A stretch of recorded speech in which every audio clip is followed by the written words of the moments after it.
Welcome, everyone, to the day 3 of the Selling Among Wolves Challenge.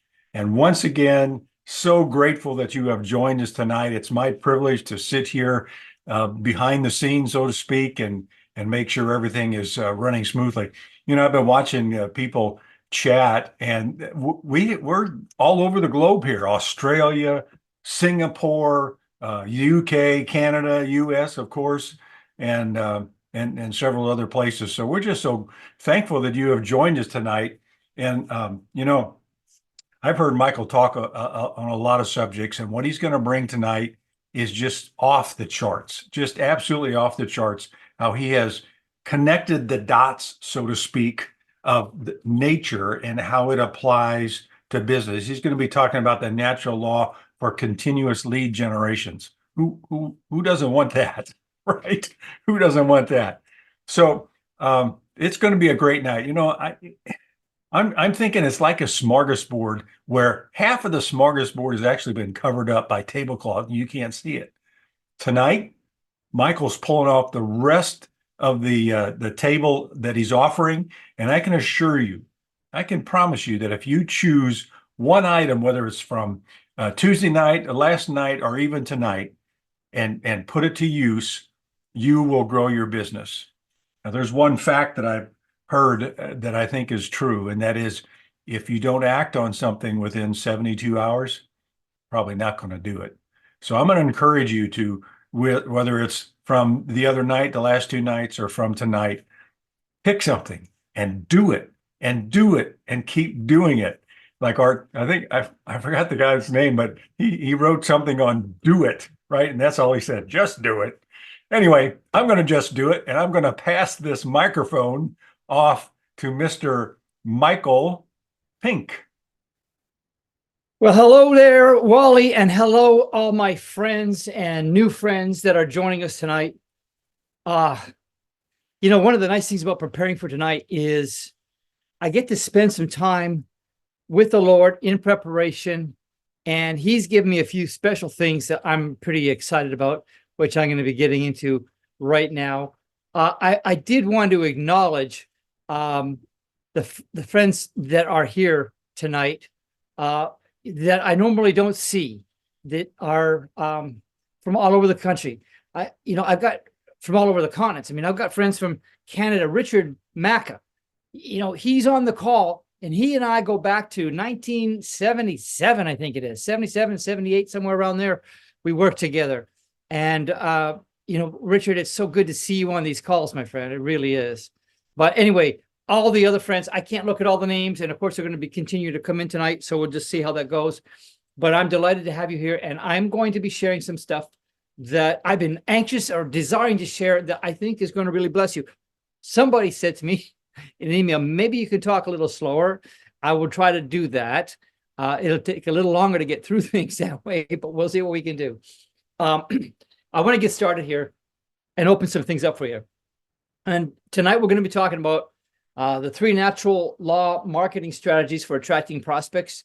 You're going to love that one. You're going to see the 3-step process that every fruit tree practices to maximize attention, interest, and desire. You're going to learn about the primrose. Oh my gosh, how to maximize the value proposition at the point of interest.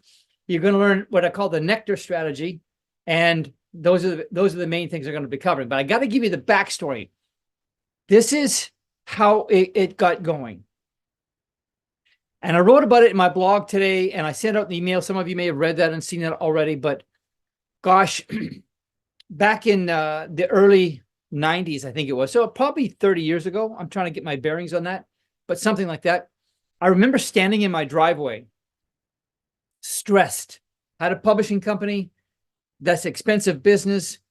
And I was strapped financially. And I was in my driveway. I said, Lord, your word says that my God will supply all of your need according to his riches and glory by Christ Jesus. And it's impossible for you to lie. So I know you're telling the truth, but yet, and I remember looking up to heaven and saying, but I'm not lying either. And it doesn't seem like my needs are met. And I don't know how to reconcile that. And I want to ask you, if you're just in the chat, because I'd just like to know, does anybody ever had a moment like that when you're saying, I know this is true, but I know what I'm experiencing is not what it says. Has anybody besides me ever had that? Let me see. I was gonna say a show of hands. Just put it in the chat if you have. I just want to get a sense. Okay, yeah, indeed. Okay, okay. Thank you, thank you. Yes, yes, and thank you, guys. You know, it's encouraging to hear that, and I think it's encouraging, hopefully, for you to hear that's coming from me as well, because you know, and I know that God doesn't lie. And so, where is it? How do we resolve that? And so, I'm standing in the driveway. And I go for a walk in the woods, which I do. You know, I love walking outside in nature, in the woods especially. And I'm in the backyard and I'm praying about this. And I said to the Lord, if I could just go to heaven as a street sweeper and sweep the streets of gold and get some gold dust. Of course, I was kind of kidding, but it was like, anyway, if I could get some gold dust and you know, pack it up and then bring it back here and then sell it to somebody, put the money in my bank and pay my bills, that would be awesome. But it doesn't work like that. And I don't know how to get your riches and glory, which you say are there. And I believe you. I don't know how to get them from there to here. That was my struggle. And he asked me a tree. I was standing beside a cedar tree. Now you see me here. Am I sharing my screen, Wally? Is that looking the way it's supposed to? I presume looks great. Looks great. So okay. I don't know who that guy is in the picture there. I'm not quite sure who that is. That's the younger me. Oh. But anyway, that's a picture of me standing in front of a tree, not the one in my backyard. That is a rainforest tree. They grow mammothly large. This is in the Panama Canal, Barrow, Colorado Island, Smithsonian World Headquarters for Tropical Research. On their spot, one of the trees. I'm taking notes. Anyways, I'm in my backyard praying, and the Lord asked me this question. He said, Michael, where did the tree get its wood from? And I remember thinking, I don't know. I'm not a botanist. But I began to think about it. You know, the metal that goes into my glasses or my phone or the computer or my car or whatever, my gold ring, you know, that came out of the ground. Somebody dug it out, and it's been there since God put it there eons ago. But the tree that you're looking at in this picture, the wood that built my bookcases and framed my house, used to be in a tree, and that tree used to be absolutely nowhere. So where in the world did the tree get the wood from? And I said, I don't know. And he said this to me. He says, well, son, when you find out where the tree got its wood from, you'll understand how to get my riches and glory in the tangible form. So I got in my car. I headed to the library. I mean, I just like, boom, okay, I'm out of here, out of the woods, get my keys, get in the car, and off to the library. And I found something interesting that day and later in some more research. But there's a guy named Johann Baptista van Helmholtz from 1580 to 1644. And he did something very fascinating. And I want you to understand this because this is a key for everything. This is where it all began for me. But he placed a 5-pound willow, like a little sapling, in an earthen pot that contained 200 pounds of dried soil. So imagine a pot, 200 pounds of dirt, and a 5-pound willow tree. And he put it inside his house where it would get light. You know, that was pretty much it. And he watered it. And over a 5-year period, he added nothing to it at all except for water. But after 5 years, he found that the tree now weighed 169 pounds, while the soil had lost only 2 ounces. He concluded that the 164 pounds of wood, bark, and roots came out of the water only, and he had not even included the weight of the leaves that had fallen off every autumn. So it's like where did the 169 pounds of wood come from? Because the dirt's still there. But now I got material in front of my eyes. And like, where does that come from? It came from the realm of the unseen into the seen. It was not visible, but now it is. How in the world does that happen? Now, let me give you a biblical foundation. Paul says in Romans 1:20, for since the creation of the world, speaking of God, his invisible attributes are clearly seen, being understood by the things that are made, even his eternal power and Godhead, so that they are without excuse. In Isaiah, says to console those who mourn in Zion, that they may be called trees of righteousness. So here we see that God's calling us or comparing us to trees of righteousness. In Psalm 1 says that his delight is in the law of the Lord, and in his law does he meditate day and night, and he will be like a tree planted by the rivers of water. He brings forth his fruit in season. His leaf will not wither, and whatever he does will prosper. Trees. Solomon said in 1 Kings 4:33, it said of him, he spoke of trees, from the cedar tree of Lebanon even to the hyssop that springs out of the wall, and men of all nations, from all the kings of the earth, came to hear the wisdom of Solomon. I'm betting that they didn't come from far away on their private Lear jets or however they transited the continents in those days. I'm betting that they didn't come there to learn how to prune a pear tree. But Solomon studied the created order, understood great wisdom, and it was so valuable that the Bible records that in 1 year, at least, he took in over $1 billion in voluntary consulting fees. This was the money that people brought to him in advance, like, I know you're wise, here's the money, tell me something. So let's take a look at this. How to succeed like a tree. Here's a fact you may not have thought of, but trees have virtually a 100% success rate compared to businesses, which have a little over a 4% success rate. I said that wrong, compared to business, which has only a 4% failure rate. Business has a 4% success rate. Got the typo there. Most businesses don't do what trees do. Trees have systems, they have controls, they have processes combined with creativity, innovation in a consistent, persistent way. If you will model your business after a tree, it will be a freak of nature if you fail. But right now, it's a freak of nature if you succeed. In fact, there's an actual study that was done by a PhD fella, and it said you take 100 entrepreneurs, you put them in a city, and you come back in 5 years, only four of them will still be in business with at least one employee and making a profit. Those three criteria, only 4 out of 100. But you put 100 trees in an orchard and plant them, come back in 5 years, you're going to have 100 very profitable trees that are multiplying the franchise and growing. So what do they do? Because when God, in Genesis 1, when we say on the seventh day, he rested because all the systems were in place. So let's see why I call a tree a business model. Number one, they produce a product, fruit, nuts, whatever. They provide value, shade, food, medicine. They compete for resources, water, light, nutrients. They have multiple strategies to fight off the threats of pests and pathogens. They turn raw materials into useful products through the process of photosynthesis. They form strategic relationships, symbiosis, the Brazil nut effect. In fact, let me tell you about the Brazil nut effect. I'm just going to go down this one little example. There's one of many, many, many, but the Brazil nut effect I love. Sorry, I'm going to slow it down a little bit. The Brazil nut tree. I don't know if anybody knows this, but you've probably all had Brazil nuts or seen them, right? And they're in that hard shell. But if you've ever noticed, the shell is kind of shaped like a section of an orange.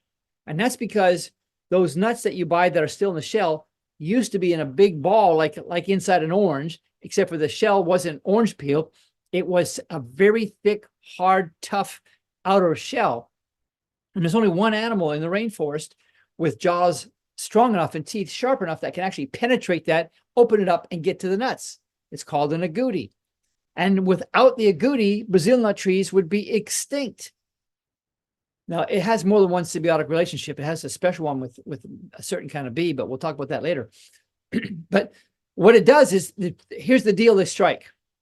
The tree says, essentially, to the agouti, hey, I got the best Brazil nuts. I mean, I got so much protein. I got so much selenium. These Brazil nuts are fantastic. You're going to love them. All I want, you can have all you can eat. I just need you to go down the river a little bit, down the side, and plant some more for me. I want to multiply the business a little bit. And the agouti, which is a rodent, like the size of a cat or a small dog, maybe. He says, look, I got mobility, I got legs, I got agility, but I don't have any food. The tree says, I got all kinds of food, but I don't have agility, and they make a trade. Basically, they trade what they have in excess for what they don't have. Now, so as I was pondering that one day, I'm back here in the United States, and I got contacted by Success Magazine. Maybe you've heard of them. And they said to me, what would it cost us for you to train our sales team? Well, I just found this out. And I said, well, you know, what's money between friends? I said, what do you mean? I said, I just want a piece of paper from you. He looked at me kind of odd. What do you mean a piece of paper? I said, really what I want is just one side of a piece of paper. At which point he caught on that I was asking for a full page ad in Success Magazine, which was $63,000 at the time. And I said, I'd like to run it for the year. At that time, they were bi-monthly, so it'd be 6 issues. So I was asking for $250,000 worth of advertising to do a couple of days of training. Why? Because what I knew I could give to them and I would still own, I'd still have it. I'm not depleted. I give it to them, but I still have it. But they don't have it unless I give it to them.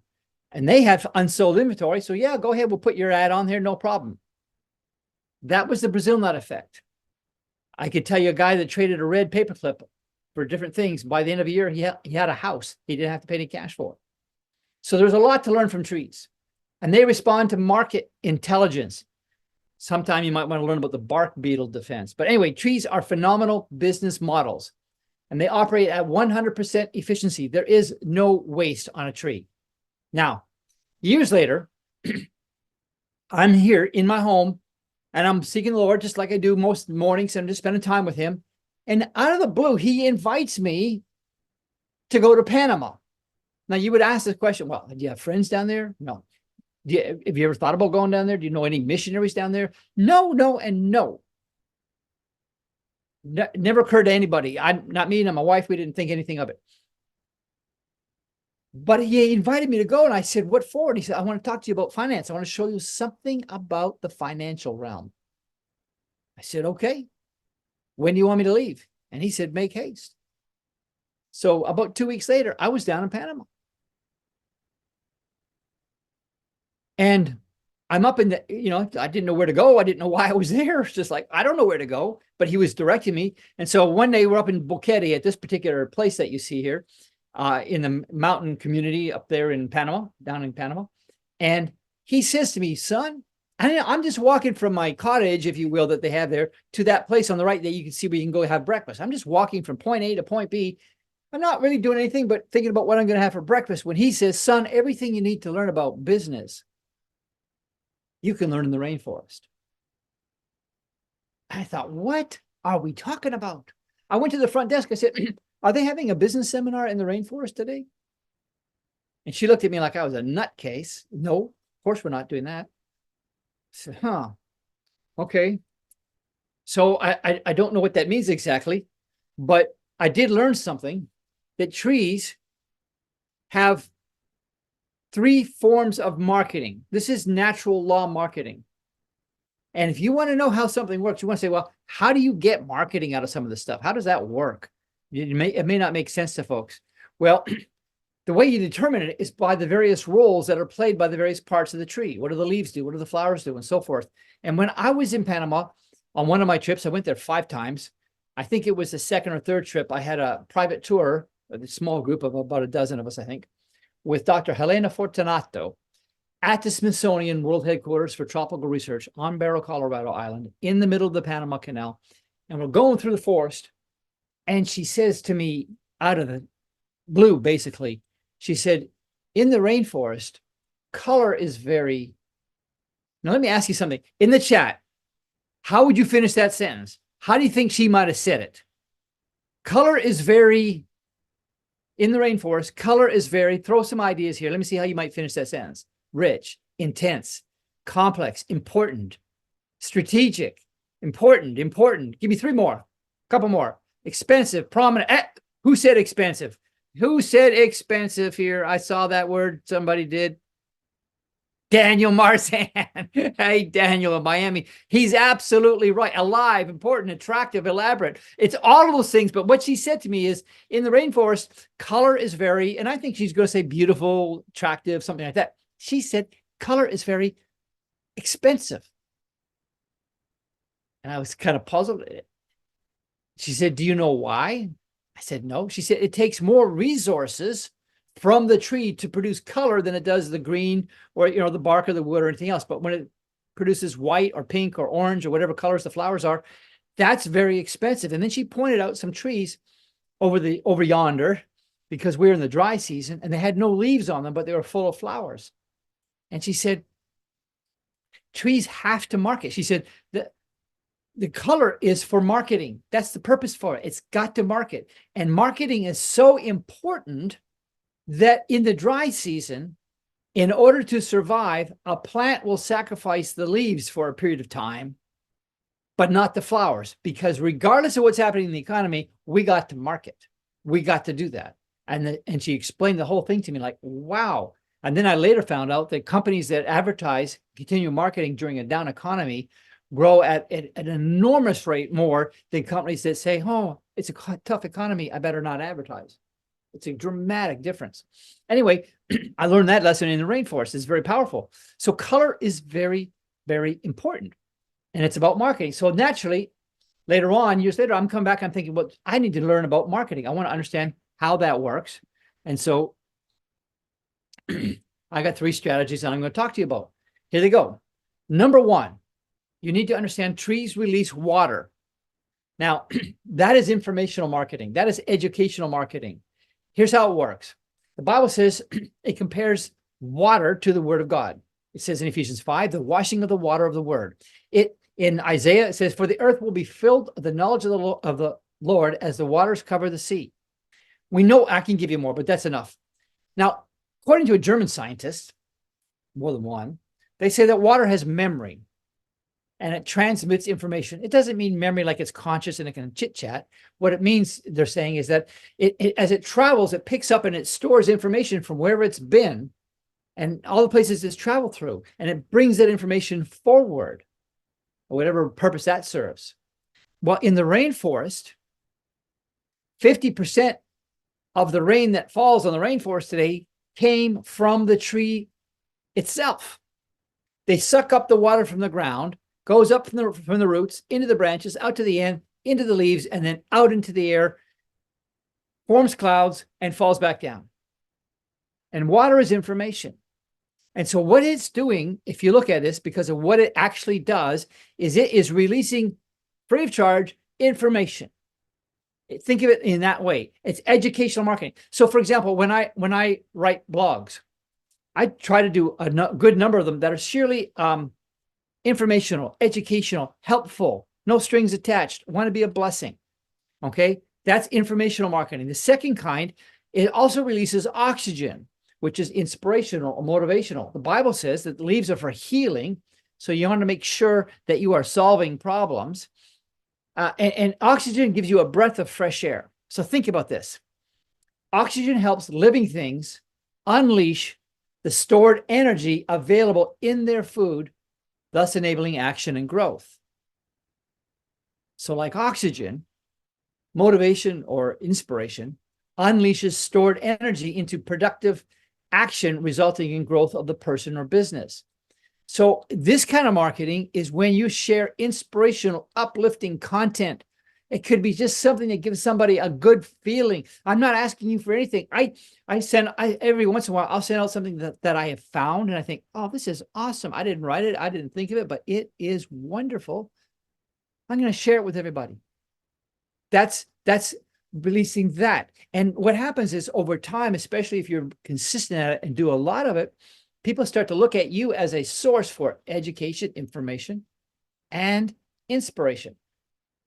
Another thing you can do is testimonials, sharing uplifting stories, critical life support for your market, inspire hope, inspire action is what it will do. Like when somebody feels like, oh man, that really moves me. So that's inspirational marketing that a tree does. The third kind of marketing that a tree does is one that everybody's familiar with. I call it transactional marketing. What it does here, it's not releasing water, it's not releasing oxygen, it's releasing scent and visual experience.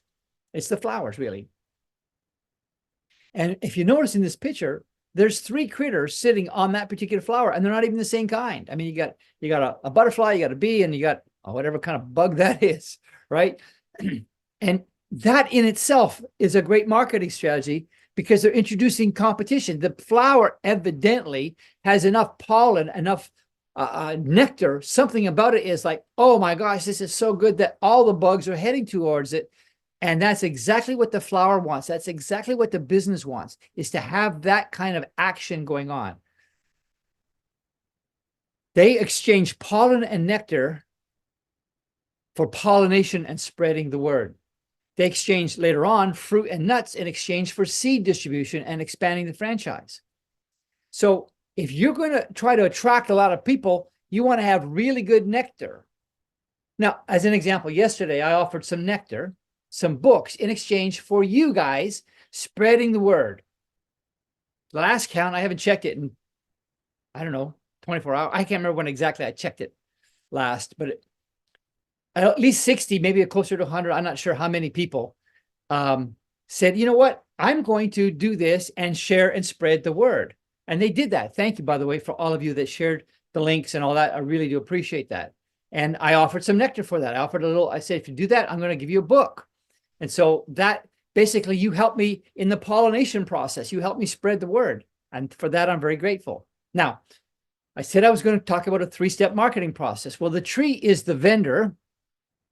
The bee is the customer. The flower is actually in charge of sales and marketing. So the strategy number 1 that I said, I'll tell you, is the law of attraction. I don't like that phrase. I'm sorry, but it's attraction. What it means is, this is what we call a pattern interrupt. And the way it works, whether it's a bee, a bird, a bat, or a butterfly, the way it works is they're going across a field maybe, and from a great distance, they see color.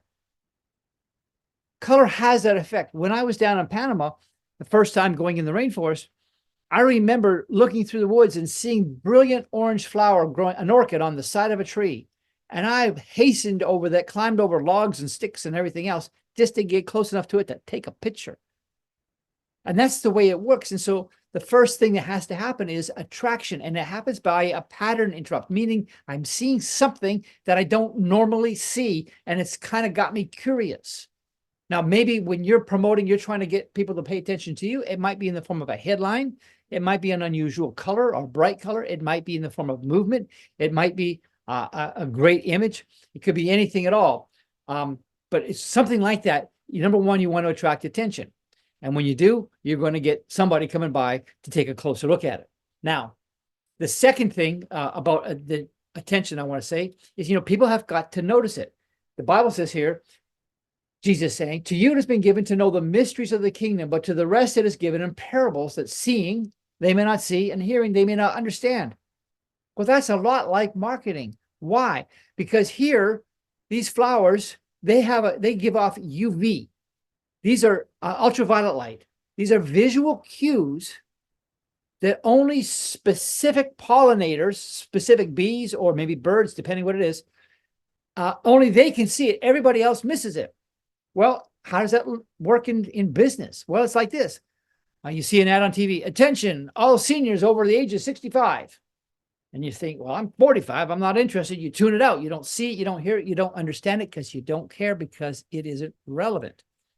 And so, but in marketing, it's like there's a UV thing. There's some message that you send out that keys in on your exact avatar, the people that you're after. There's a process called polarization. Polarization is interesting. It emanates directional signals that guide bees to the nectar, which in this case would be your lead magnet. So what is the guidance? It could be a well-written landing page. It could be a radio ad. It could be a TV ad. It could be Google. It could be any of those kinds of things. You need to point people to the nectar, to the offer. And then there's color. You differentiate within the spectrum that they prefer.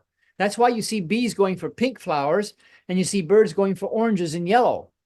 I mean, generally speaking, there's more range than just those colors, but that's kind of a preference that they have. And various colors attract different people for different reasons. You want to tailor your offer to your audience. Then there's motion.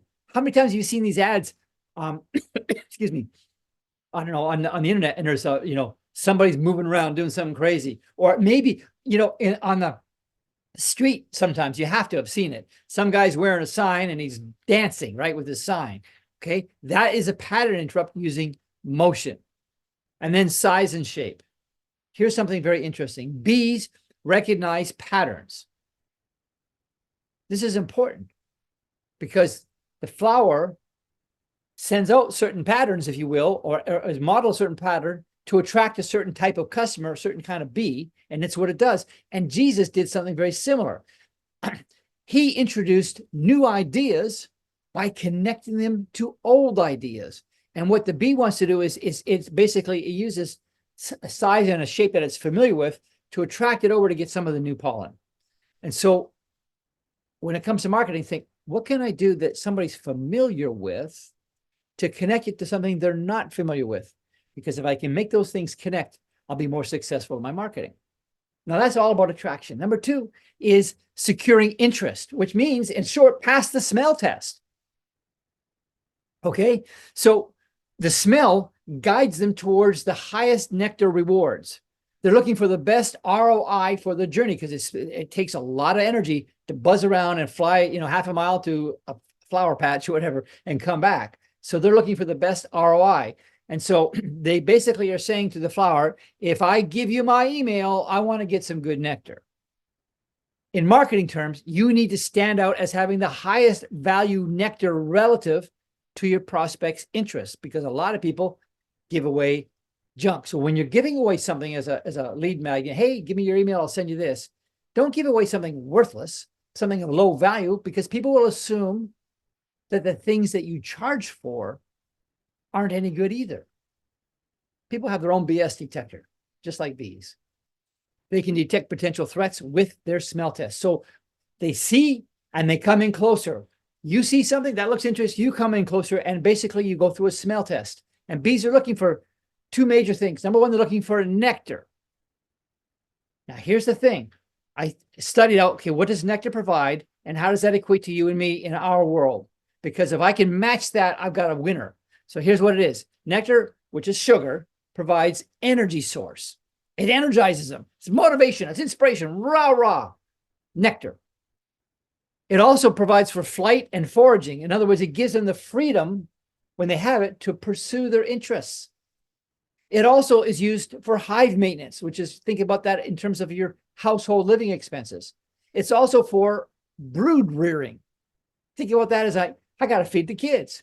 And lastly, water. Nectar hydrates and sustains, and so does information. And so what you want to look at is to say, how does my product, my service, help somebody? Is it motivational? Is it inspirational? Does it give them freedom to pursue their interests? Does it help with their home expenses? Feed the kids?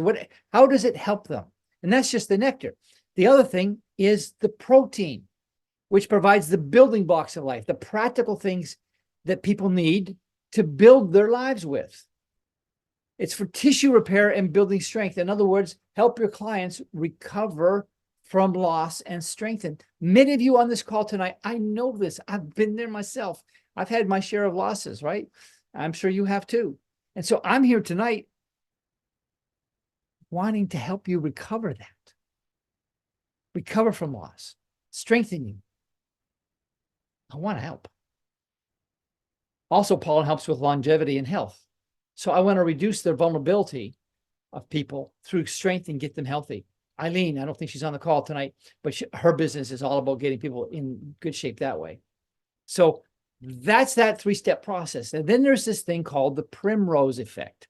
I called it that, by the way, when I learned about the evening primrose.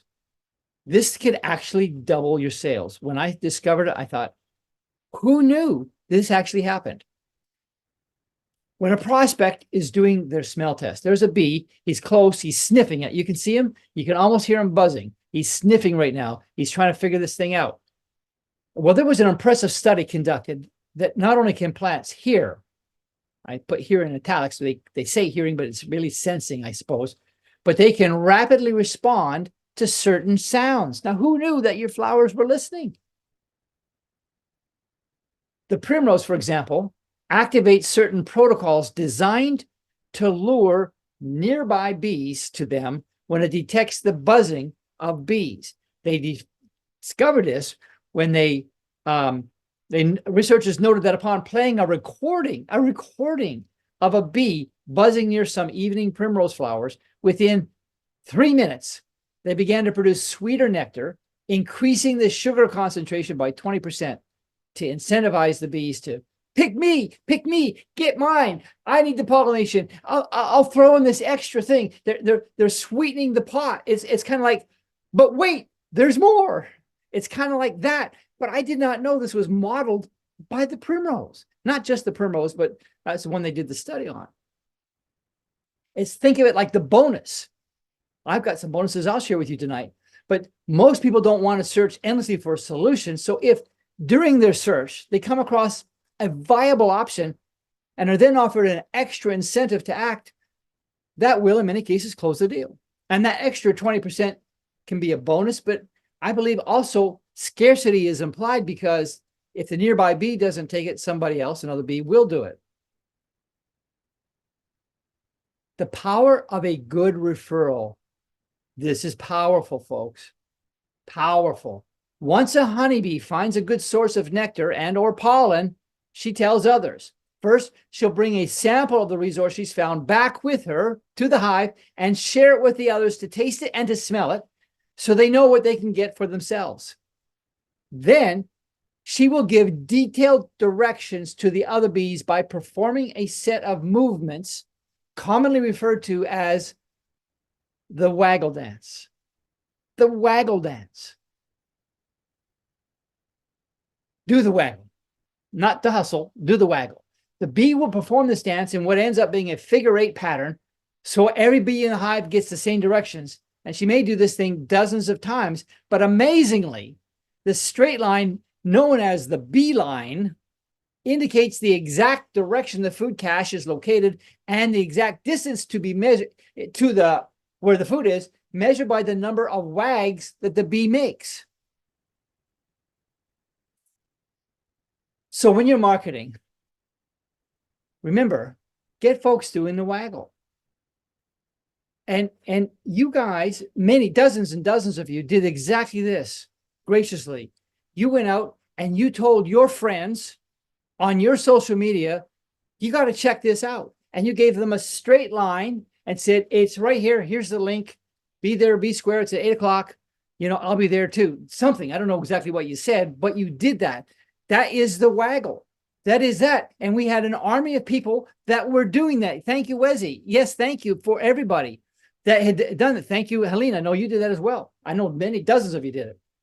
So we've gone from the visual to the smell test, now to the taste test. This is where you create desire. You got to pass the taste test. And there's this guy, his name was Elias St. Elmo Lewis. And in 1898, he discovered what I'm telling you now. I don't know if he learned it from the bees and the flowers or where he learned it, but basically it's the same thing. You got to attract some, get some attention, get somebody interested, create desire. And that's the taste test. So you've been to the store, I've been to the store, and they'll offer samples of food, right? Well, that's a pretty effective way to do something. The taste test will seal the decision one way or the other. I mean, sometimes I taste it and go, oh my gosh, that's phenomenal. Where do I get it? Sometimes I taste it and go, no, thanks. Well, trees require, when it gets down to this level, a small price for the free sample, which is typically in the form of pollination, because they got to pollinate, or it won't. It's all over for the tree. They have to pollinate. And so in business, you're going to require an email address on a squeeze page or something like that. But it's some kind, or maybe sometimes you do a small purchase to cover postage. Like, hey, I'll send you my book if you pay for the postage. There'll be some little exchange. In fact, I've done this as well, where I've put a book out and I said, I'm going to give the book free. My postage and envelope is going to cost me $6 or whatever it is. If you'll cover that, I'll send the book out to you. And then when they take me up on that offer, I have had upsells say, hey, well, here, you're buying that. Would you also like to get this or this? And many times people will be able to do that so effectively that the upsells pay for all the advertising. So that's an interesting case for you to consider. Now, when it comes to sweetness, bees are particularly motivated by sweetness, the sugary substance like nectar. This is their lifeline. And so they want to ask the question, that your clients, your prospects, your customers are asking, which is, does this offer meet my needs for provision that exceeds my cost of acquisition? If so, it also provides the necessary motivation. But the next thing is bitterness and toxicity. If they taste that something's off, like bitter or toxic, they're out. Same with you guys, right? Same with anybody. If bitter is the opposite of sweet. So if it's going to be like costly to me, like, oh, this is going to leave me a bad taste or something like that, I'm out. So you want to make sure that you're not doing that.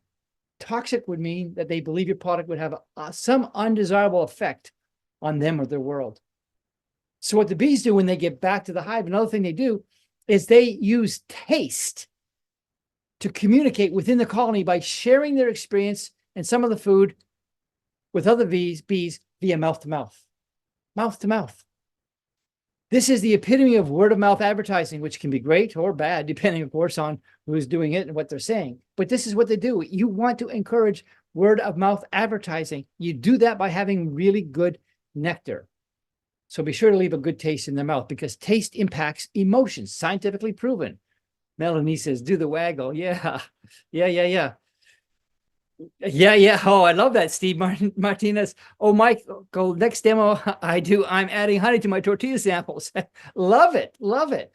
Taste impacts emotions, Steve. Emotions, like desire, belong to the heart. The Bible says, delight yourself in the Lord and he will give you the desires of your brain. Or not your brain, what am I saying? It give you the desires of your heart. 90% of the decision, they say, is made in the heart, and then 10% is in the mind to justify. And taste should confirm their hopes. Try this and see if it works for you. Now, if you want to demonstrate the promise, I got another suggestion for you. Tap into an emotional memory. Tap into desired memory from the past to awaken delight or flight. For example, when you were a kid, draw on a memory that either brings delight and something you can replicate, or brings back a pain that still may exist that you can now relieve for them. For example, when I was a kid, I hate to admit this, but when they were picking teams, like this guy here in the picture, this poor little boy, he's sitting with his head down because nobody picked him. And I remember, there'd be two captains and there'd be like 20 kids. And then guy number one would say, oh, I want Fred, and I want John, and I want Betty, and I want this one, and that one. And I'm standing there like, hey, pick me. And they wouldn't. I'd be like maybe the last guy or the second last guy. And okay, we'll take him. I hated that, right? It's an awful feeling. You're not wanted and you don't know why. And maybe you've been overlooked, by the way, for promotion. Maybe you've been overlooked for opportunity. But having the skills we've been talking about the last few days and the knowledge we've been talking about and honing them, not just having intellectual knowledge, but honing them is a game changer. As they say, success is the best revenge. Not that we're pushing revenge, but you get the idea. We want you to succeed and not worry about whether you're going to get picked for the team. So how do you demonstrate your promise? Well, ambiance is important. Pleasing images, graphics, choice of music, spokesperson, text, font, lots of different ways to do it. Starbucks has an ambiance thing. Dutch Brothers out in the West Coast has a great ambiance as well. Pheromones, which is basically signals. You awaken attraction, desire, or healthy, appropriate fear, such as, hey, there's some impending changes in the laws. Rates are going up, rates are going down, something like that. Basically, you want to beat the rush, get skilled, you give them some kind of signal. Like we're looking at some very serious economic uncertainty. I would suggest that you get skilled now, not wait until it hits you and think, oh my gosh, what am I going to do? Disgust. Introduce a negative that you have a solution for. I talk about selling among wolves without joining the pack. Okay, I'm introducing the both ideas there. Cultural associations, emotional triggers for your audience to respond to. It could be small town versus big city. It could be Christian values versus secular. It could be tortilla versus some kind of bread. I don't know, but it could be something like that. And then next thing is sound. Look at this. This is another practice here. Sound. What is all the buzz about? What's the buzz about? Well, bees have limited hearing, around 200 to 400 hertz range, which is basically the sound of other bees flapping their wings. And they can hear the buzzing of other bees, which translates into trends. So ask yourself when you're marketing, what's trending? What are they flocking to? Is there a wave I can ride? What is trending with your target audience? How do I ride that wave? How can I connect on that issue with what I'm offering? What are they buzzing about? Tie into that. Next, turning nectar, beautiful nectar, into profit. This is the best lead magnet strategy on the planet. Why use lead magnet? Well, lead magnets build a trust bridge over which prospects become leads who become customers. They need an in-between step. They're not ready to spend the big buck. They kind of need something in between. Trust is key. Your conversion rate from a low trust prospect to a high trust prospect will be much higher than converting from a low trust prospect to a sale. In other words, you're taking a step. I've gone and consulted with businesses, and they were wondering why was their conversion rate so low? Well, it was because they were basically saying, hi, my name is Fred. Can you give me $20,000? You're going to love the product. I'm oversimplifying, but they're asking the customers to take too big of a loop, too big of a step. Converting a high trust prospect to a sale is much more likely than converting a low trust prospect. Now, let's talk about the nectar process. I mentioned this already. There's attraction, which your ad should visually arouse curiosity and bring them to a landing page. Then you have interest, where they check out your lead magnet offer and give you something to get it, like your email address, small purchase, contact information, which hopefully will then bring it to desire because they received the offer of your magnet, which should awaken desire, positioning them for a purchase if they're, of course, the right market. So what makes for a good lead magnet? What do I know? What is it? Well, basically, it is a full solution to a small problem. I'm going to give you a full solution to a small problem, not a partial solution to a big problem because you can't work with that. But a full solution to a small problem makes a good lead magnet. It separates prospects from leads. Because, we all get leads. There's all kinds of them, but I want a good prospect. What's a really good opportunity for me? It separates them. Who's paying attention to what? Resolving the smaller problem earns you trust to offer your big solution. Give them something simple that they really want. By the way, when I talk about what people notice, there was a guy from one of the Indian reservations up in Canada, I believe it was, and he grew up closer to nature. And he was meeting up with a friend of his in New York City, and they're walking through the hustle bustle of the street. And all of a sudden, he notices a sound, and he goes down the alleyway, and he looks and he finds a very kind of a rare cricket that was making an unusual sound, the kind that cricket makes. And his friend said, how in the world did you even hear that cricket? How did you notice that cricket in all this noise and hustle bustle? And he said, well, I'll show you. And this is a crowded street. He reached into his pocket. He pulled out a handful of coins. He threw it up in the air. And when it hit the ground, every head turned. And then he said, it depends what you're listening for. And so you want to market towards people. That's a deep word, by the way. I hope you caught that. But in marketing, I want to make sure I'm speaking the language that my prospects are listening for. So you got to define the problem. What small but meaningful problem are you going to resolve? Who, what avatar will benefit most from solving that problem? Are those people your ideal prospect for your main offer? And when you resolve the small problem, does it pave the way for your main offer for which you get paid? So you're going to choose your nectar, your magnet. Which of these ways would be the most attractive to a stranger with low trust? Okay. You might say, well, I think I'm going to reveal a vulnerability. Something that they're not conscious of that left unattended gets worse with inaction, like termites or maybe not having any flood insurance, something like that. Is that the way to do it? It could be, depending, but maybe my lead magnet will reveal a vulnerability. Maybe instead, no, I'll do something that reveals a potential gain, something they're missing out on, like maybe rising gold prices or something's about to explode or Bitcoin or whatever it is that you see there's a potential gain that they're interested in. I'm going to speak to that. Or maybe what they're going to be interested in is a sample, a free taste, a free trial of something. So give them a little bit of that. Or maybe it's just a free evaluation to confirm or deny their need for your main offer. It might be a free assessment, could be a free consultation, could be any of those things. How then will you deliver that magnet? Technology, maybe give them a simple tool, i.e. a compound interest calculator, sales tracker software.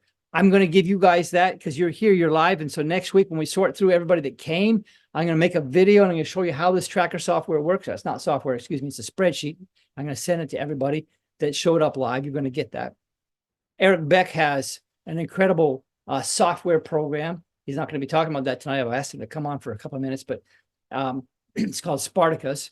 But anyway, got some awesome things there. But what's the tool? Maybe it's technology. Maybe it's education. Maybe you're going to teach a mini course. If you think about it, friends, we've been together for 3 days, 3 nights.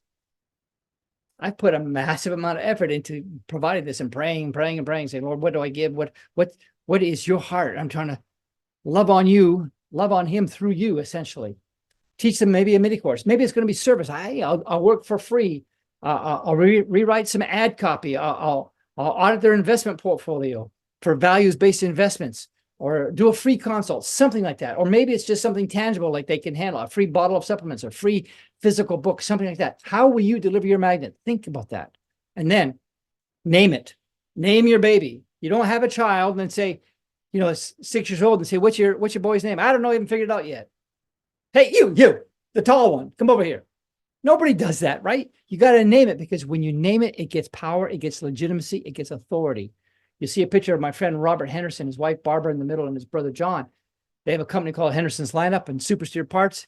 And I went to do some consulting with him back in 1999. And I asked him, this was their lead magnet, so to speak. They would take RVs, because they would basically help RV owners get their steering and suspension spot on. And so they would take it out for a test drive, like on a racetrack, sort of. I mean, they had a very rugged thing they did. And when I was doing my first consult with him and I flew out there, I asked him what his process was. And he told me he did that. I said, what do you call that? That whole testing thing that you do, 16 miles and everything you do. What do you call that? He said, well, it's a test drive. I said, you mean you're doing an RPA and you're not calling it that? He said, what's an RPA? I said, it's a road performance assessment. And now I made that term up on the spot. But since then, they've called it an RPA. They charge good money for it. People come from all over the country every year, every month, to get them to do the RPA and then work on their vehicles. And then they've certified other dealers all over the country to become RPA certified and be an RPA center, because they named the baby. Give it a great name. The name is a type of a headline. Sometimes like people look at the headline, they say 4 times the eyeballs will look at the name or look at the headline than anything else. It conveys meaning and benefit. Another thing to do, by the way, when you think, what should I name something? What do I call this? One way is you can buy an ad on Google and put a title on there and see how many clicks you get on that, and then try another one. Another one, doesn't cost that much. You might spend $100, but who knows? But you'll end up with a great name. Then you're going to say, well, what am I going to do with this thing? Well, you should make it easy and make it fast. So when it comes to technology, if you're going to do that, make it accessible on different devices, the phone, the tablet, online, etc. If you're going to go education, make it video, audio, even text. If you're going to use services, give it more accessibility, more available times, more locations, something like that. And if it's tangible, make it fast, easy to start using. And lastly, I think on this, make it valuable. Make it valuable enough that people would pay for it. The things I'm giving away, it looks like I'm going to be giving maybe 100 books away because of the offer I made yesterday, or whatever day it was, because you guys took me up on it. And I said, I'm going to give away free books that people have. I've sold hundreds of thousands of collectively, but I'm giving them away. But it's not junk. It's something that people pay for. So you want your offer to be something that people would say, I'd gladly pay you for it. You share the wisdom. That's like a do-it-yourself, but you sell the execution, and it's done for you or done with you. So I'll share with people, here's what you can do by yourself. but here's what you can do. We can do together, or I can do for you, that kind of thing. Give so much value that people would happily pay you for it. Because people are going to make a decision on the value they think they'll get from your main offer based on the value they got from your lead magnet. And I have seen that lead magnet like, oh, okay, let's just give something cheap, something that's dead. No. Give something wonderful. And then illuminate the runway. Make the next step simple and obvious. Tell them what to do next. Click here, call now, book the free call. Give them a reason to take that step now. And then there's this thing called scarcity, but it's misused all the time, but there is legitimate scarcity, i.e. a closeout sale. I mean, I remember when we were transitioning from cassettes to CDs. Well, we had so many sets that we sold them at once they're gone, they're gone. That was for real. Michael Lindell says that all the time. Legitimate urgency. Like, we do that too. A Black Friday sale. We're not having Black Friday every Friday. We're not having a Thanksgiving sale every day. We're thankful. There are certain times when you do that, and that's a legitimate urgency. My son did a lot of flash sales. Hey, we're doing a one-day flash sale on this. And they do this thing, and it's a good thing. It's a legitimate way of doing something. Or you can maybe create your own reason. I made up a lot of different specials based on, well, okay, it's back to school season. It's this, it's that. I tied on to other people's promotions. Remember Larry Burkett? Some of you might remember Larry. He had a book called The Coming Economic Earthquake. That's what he called it. And it was a runaway bestseller. So I bought his books, packed them with mine, and said, Surviving the Shaking, and did a big bundle. And people ate up my bundle because I'm an unknowing guy. And he was on the radio in hundreds of markets, and, very well known. So he had an instant bestseller. But my stuff was packaged with his stuff because I tied in with it and created my own special. Okay, closing off this topic. If you can make a good lead magnet, it will lower your ad cost. I'm going to give you two scenarios. Let's say that your main offer has a gross profit of $5,000. And you spend $2,000 to advertise your main offer. That's the fruit, not the pollen anymore. We're in the fruit here now. And you get 4 leads because you said, hey, I've got this great thing. It costs $5,000. And 4 people respond. They're better qualified because you kind of told them what your product is. You try to sell it and so forth. And so 4 people respond and you get a 25% closing ratio. So you got 4 leads for $2,000 is $500 a lead. 1 guy bought. So it costs you $2,000 to make a sale for which you make $3,000 profit. So your return on ad spend is 2.5x. In other words, you took $2,000 cost times 2.5, take $2,000 and times 2.5, and you get $5,000. So it was a 2.5x return. For every dollar, I get $2.50 back. That's what that number is. Your profit on ad spend is 150% because you spent $2,000 and you got $3,000. So you picked up basically 150%. Now, but if you use a lead magnet instead, here's the other scenario.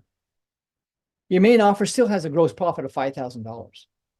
You're still going to spend $2,000 to advertise, but this time you're advertising your nectar, not the fruit, the lead magnet, not the final product. You get 27 leads. They're not nearly as qualified. People like free stuff. Your leads cost you $74. You make 2.7 sales, 10% closing rate, 10% conversion rate instead of 25%. Your cost per sale there becomes $740 per sale versus $2,000 a sale. And your return on ad spend is 10 times because I spent $74. I'm getting $740 back. I'm getting a 10x return versus 2.5x. And my profit is even higher. I'm getting a 900% profit because I got 4 sales. That's $20,000. Cost me $2,000 to get them. So I have an $18,000 profit on a $2,000 spend is a 900% return versus 150%. You're going to probably have to watch this later. But I wanted to show you the kind of the math behind that. Because I've got a lot of stuff about the word and a lot of wonderful things to teach you, a lot. But I also wanted to give you something very technical and practical for those of you who want to get more leads. this is a very good strategy and it's modeled in nature. Now, I have a question for you. I poured my heart out with you guys. I feel a lot of connection here. And I want to ask you if you want to continue the journey with me. And I realize some are very happy to have done what we've done and they're going to move on, and that's perfectly fine. But if you're interested in continuing the journey with me and going from interested of like, this is kind of an interesting thing, to how do I actually master this? How do I actually own those skills? Then I invite you to stick on for another 10 minutes or so while I cover that. If not, you're welcome, of course, to leave. But I'm going to share something with you. If you want to journey with me, the question I want to ask you is that, do you feel like, hey, I might be interested? It is a journey of great discovery of God and his ways. I was reading Jeremiah 10 before I got on the call. And I was reading that says, don't glory in your riches, don't glory in your wisdom, don't glory in your knowledge, glory in that you know the Lord. But wow. Because the journey I'm on, that I'm inviting you to join me on, is a journey of discovery of God and his ways. Anybody can get you to, show you ways to, fatten up your wallet. But this is a lot more than that. If you like that kind of thing, then I'd like you to join me. Number two, it is a journey to fruitfulness and fulfillment. The picture you see there was one of the groups I took to Panama to explore the rainforest. We're walking through, trudging through a river there. You'll notice at the front, on the right, man in a white shirt and a tan cap and a pair of blue jeans. That's Wally. Wally was there. I think this was 2005, maybe 2006. I'm not sure. But we're trudging through this rainforest. Trudging actually was a trip of a lifetime. And what I'm inviting you to do is come with me on a journey to fruitfulness and fulfillment. But I will tell you, it is a journey of disciplined learning. A disciple is a disciplined learner. And this is a journey of disciplined learning that will enrich the rest of your life. Because the things that you learn in the next year with me, if you choose to follow with me and join me, things that you will learn will benefit you for the rest of your life. That picture is when I'm in the Amazon, upper Amazon, actually, in Ecuador. It's also a journey that prepares you to survive and thrive in any economy. That's very important. And know that you never have to go it alone. That's why this is a coaching program. That's why I'm here, because it's anybody can sell you a tape. I'm wanting to help further, and this is the way to do it. And lastly, it is a joy-filled journey that equips you with biblical marketplace skills so you're never at the mercy of the wolf. That picture is somewhere in the Panamanian rainforest. And a bunch of us said, let's get in the water and take a break. And there's a lot of joy there. So if you want to come on the journey with me, that's what we're going to talk about. And the journey looks something like this. Selling Among Wolves. I have a coaching program and a mastermind program. Things that I observe in nature, things that are biblically derived and profoundly effective in the marketplace. So if you're still with me, I'm going to show you what it is. First of all, in 2024, you remember this from last night. I'm going to ask you some questions. Judy said to me, are you going to ask questions? I said, of course. Because I don't know the answer to this, but you do. And I'm not asking you to put this in the chat. I'm asking you to think about this. First of all, where are you? Remember that in Genesis 3, God said to Adam, where are you? Where are you? Are you on target for your goals? Where did you hope to be by now? Are you where you thought you'd be 5, 10, 20 years ago? How about your income? Is it where you'd like it to be? And how about retirement? Are you going to end up working at Walmart at age 75? And why do you think you're not there now? You had some losses, taken some hits. Maybe you just didn't know what you know now. Or maybe you've been lazy. Maybe just ineffective. Maybe you've been rowing in the wrong boat. I don't know the answer to the question, and it would be presumptuous and wrong for me to say, I know why, because I don't. But if I can be of any value to you right now, it is to say, look, the brass slaver, they were at the tabernacle, they had to look at themselves and see something, and we need to do that. And as James said, not forget what we look like. So once you understand that, like, are you satisfied? You may be, and that's fantastic. Maybe you're just going to benefit from this and go off to the moon with it. Fantastic. But if you're not, then the question is, how are you going to bridge the gap? Who are you listening to? Who have you listened to? Who are you going to listen to? If you continue on your current trajectory with the next 10 years looking like the last 10 years, is that going to be a good outcome for you?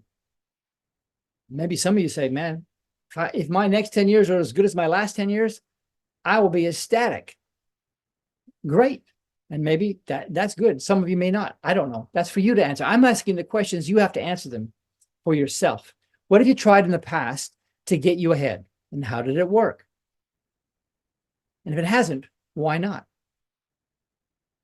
And what's different now? What are you counting on now to make the difference? Do you have a plan?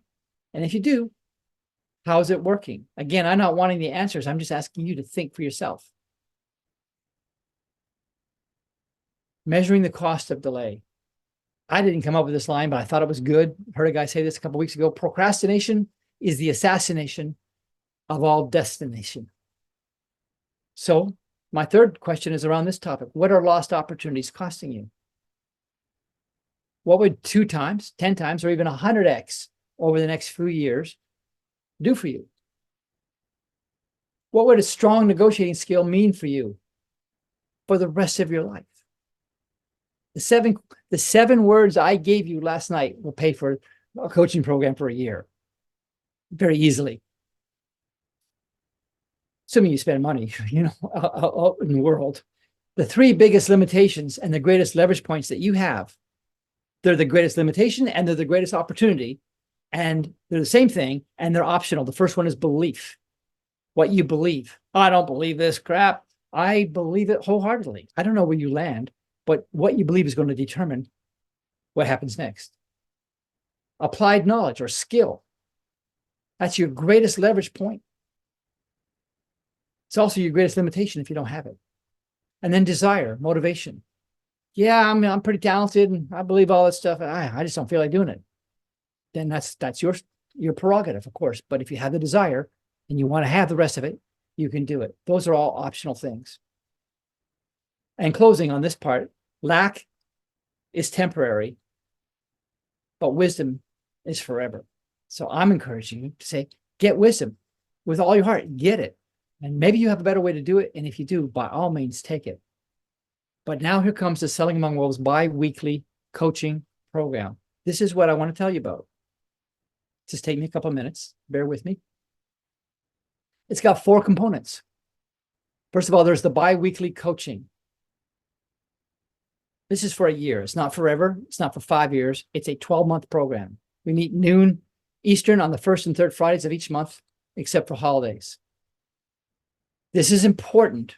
It's not a book. It's not a video. This is coaching. This is you saying, hey, I don't know why this deal didn't close. I don't know why this guy won't answer me. I don't know why my ad isn't working. Can you take a look at my website and give me some pointers? It's all those kinds of things. I'm trying to do it in business and I don't know what's wrong. And that's what the point of coaching is, to help you. I wished I had this coming up through the ranks, but I didn't have it from somebody else. But fortunately, I found it in Jesus, in his word, and in his creation, and he guided me. And hopefully I can pass it on to you. The second thing that it has is unlimited email support. Unlimited email support. In other words, not only are we going to meet twice a month, but during that time, in between times, say, hey, I don't know what to do here. Can you take a look at this? Now, some people email me a few times a week, and some people do it, once a month or whatever. It doesn't matter. It's unlimited. You email me, I will answer you, and I'll give you my feedback on that. Give you that help. The third component is there's 21 hours of previously recorded Jesus School of Business mentor sessions. They are so rich. They're a little over an hour a piece, deep teaching. You'll have access inside a place on the Jesus School of Business to access that if you join us. And number 4, the fourth component, are my books, The Selling Among Wolves, which you see the physical book there. I have physical book. I have two of them. It's out of print, so it has to be digital. And then Rainforest Strategy and the Bible Incorporated. Some of you have one, some of you have none. Doesn't matter. They're physical or digital, your choice on those. Those are the four components. But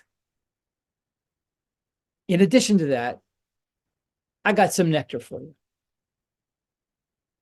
And here's nectar number one, bonus nectar number one. I want to sweeten the pot, and so I decided to do this. Give full access to the Jesus School of Business Vault.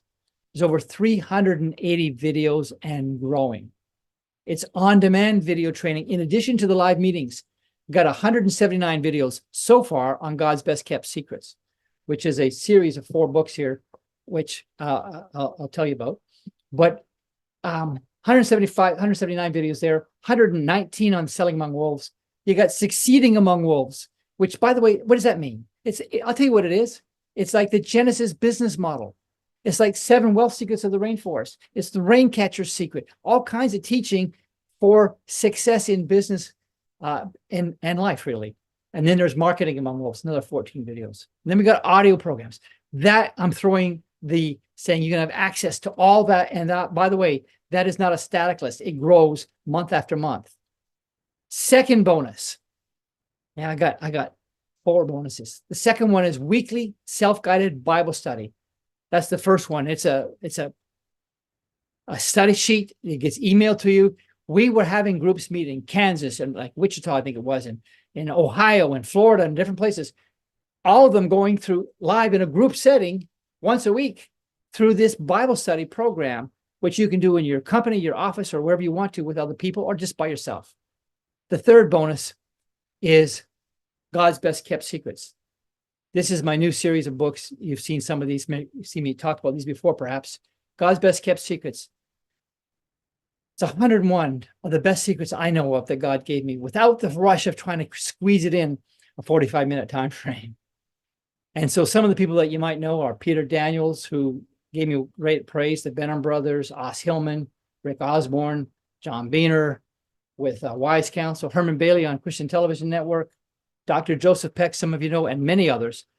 That also will be shipped to you, the physical book, unless you prefer to have the digital.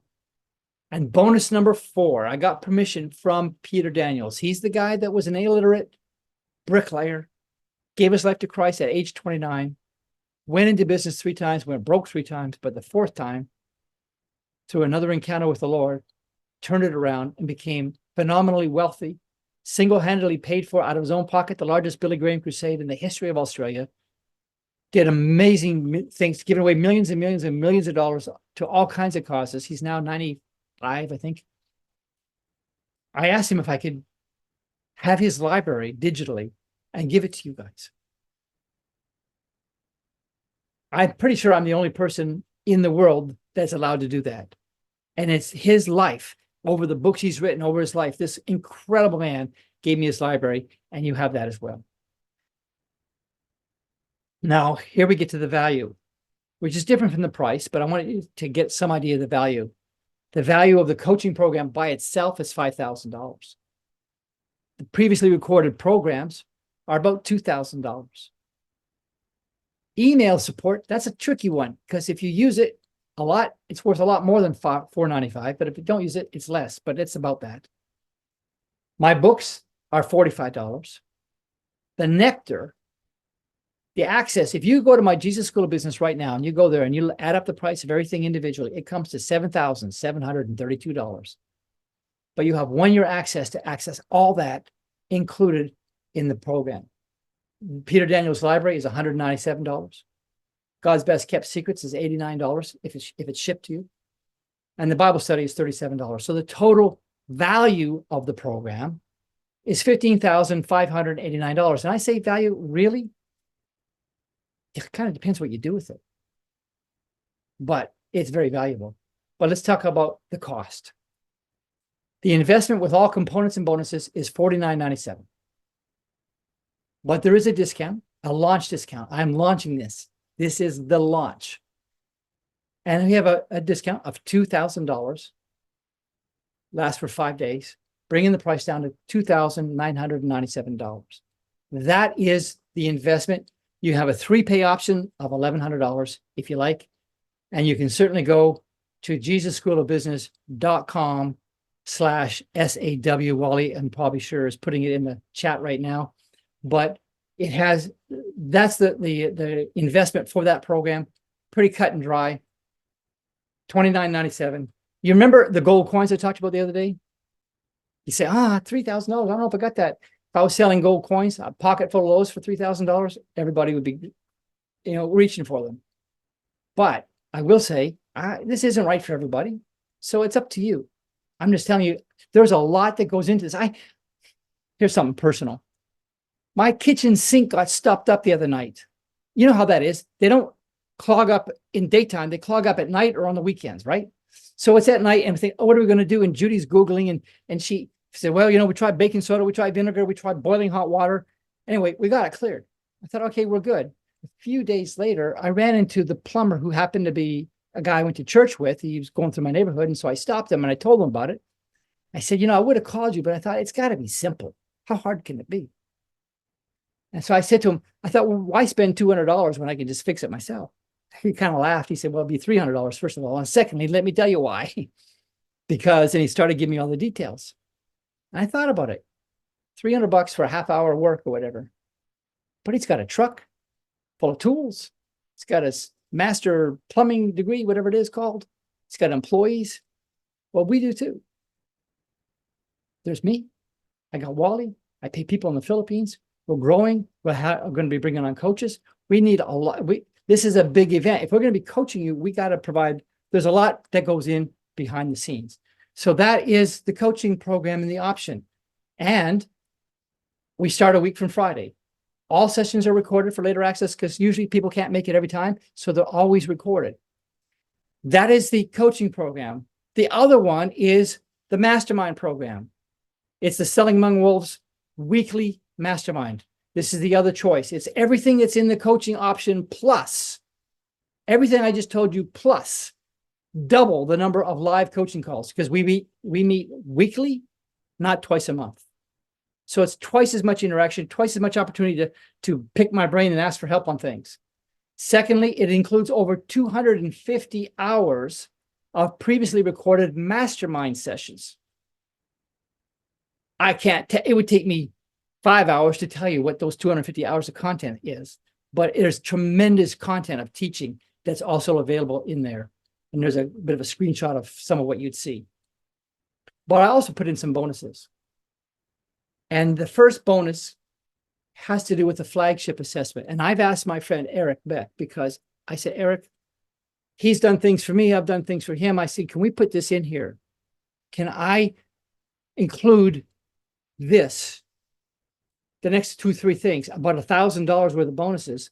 Can I include them with this? And he said, yes. I said, but I need you to do, Eric. And if Eric's getting ready there to go on camera, I'd like Eric, if you would, please take the time. I'll advance the slides as you tell me to, but give the folks just an idea about the flagship assessment and the next 2 things that you are also bringing to the table, if you would, please.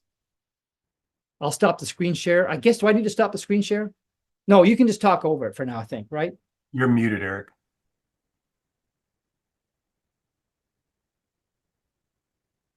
Okay. Still muted.